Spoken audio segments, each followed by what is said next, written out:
ya entramos en la recta final. Usted siga aguantando la respiración, que ya vamos a llegar al día domingo para saber finalmente qué es lo que ocurre. Lo que sí ha resultado más o menos interesante, digo más o menos interesante porque dependiendo de desde qué óptica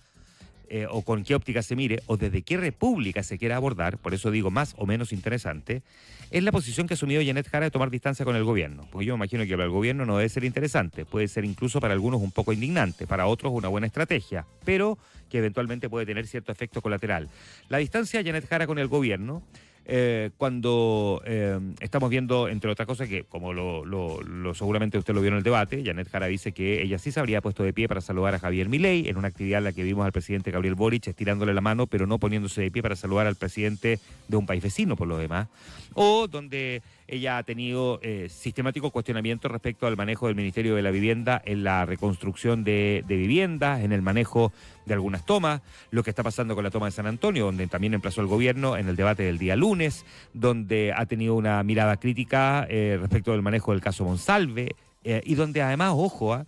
esto podría extenderse a lo que vaya a ocurrir con la acusación constitucional en contra del exministro de Energía, Diego Pardou, que si hoy día no presenta por escrito su defensa, probablemente va a gatillar que la votación se efectúe el día sábado, antes de la elección presidencial y parlamentaria, y por lo tanto podría ocurrir que se apruebe en la Cámara de Diputados con votos del oficialismo y también con votos del Partido Comunista, que está tratando en el fondo de tomar una cierta distancia o meter un poco de aire entre un gobierno que tiene un promedio de evaluación del 30% y la candidata. Aquí la pregunta que usted y yo seguramente deberíamos estarnos haciendo, bueno, uno se la hace porque es la obligación, ¿no? A lo mejor usted en el tráfago del día a día ni siquiera se ha detenido a pensar mucho en esto, es si le suma o no a Janet Jara a estas alturas tomar distancia a un gobierno del que formó parte y de manera muy orgullosa. Porque quizás, aunque las cosas nunca son blanco y negro, yo no creo en las lógicas binarias, salvo en cuestiones como la vida o la muerte, uno no puede enarbolar la bandera, ondear la bandera de lo hecho en este gobierno y al mismo tiempo tomar distancia de esa misma administración. Porque Janet Jara le rinde, veremos cuánto, el día domingo, el exhibir orgullosamente el haber encabezado para este gobierno algunas discusiones legislativas que permitieron reformas como la reducción de la jornada laboral a 40 horas y ni hablar de la reforma del sistema de pensiones, que no son proyectos de ley de autoría propia, habrá que decir, que no son proyectos de ley de discusión exclusiva por parte de la ex ministra del Trabajo, habrá que agregar, porque allí participaron varias otras autoridades, en el caso de la reforma del sistema de pensiones, por cierto que al menos la mitad del mérito se la lleva el ex ministro de Hacienda, Mario Marcel, pero ella exhibe orgullosamente lo que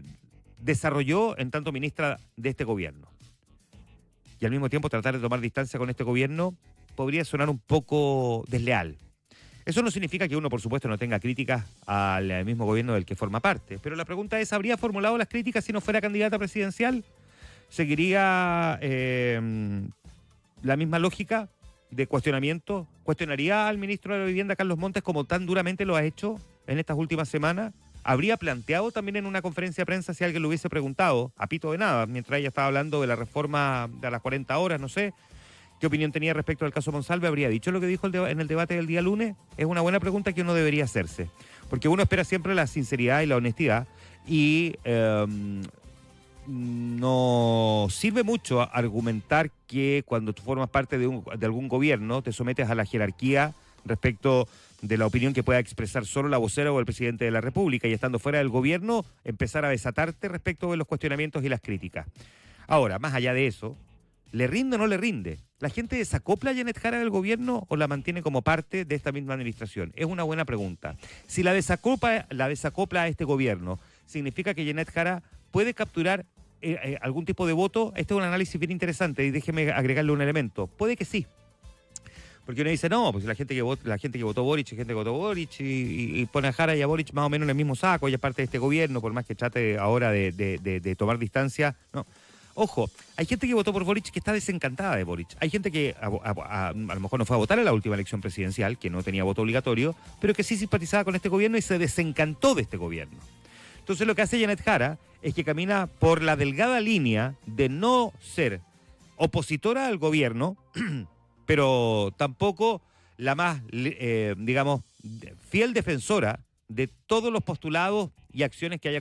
desarrollado esta administración. Por lo tanto, ella lo que está buscando es probablemente acrecentar el respaldo de quienes apoyan este gobierno y de quienes lo apoyaban, pero se desilusionaron, entre otras cosas por el caso González o por ciertos manejos que haya tenido este gobierno. Ojo, que fundamentalmente los grandes desencantados de este gobierno no son los moderados, eran más bien los extremos, los que esperaban un Chile refundacional. Por lo tanto, si Janet Jara está apuntando a tratar de acarrear también votos de los desencantados de esta administración, probablemente debería extremarse más hacia la izquierda y no tratar de mostrarse tan social cristiana o socialdemócrata más bien, porque el gran cúmulo de desencantados de este gobierno proviene del mundo de la extrema izquierda, que esperaba que este gobierno fuera refundacional y que lograra sacar adelante, entre otras cosas, una nueva constitución, cosa que, como ya sabemos, no ocurrió.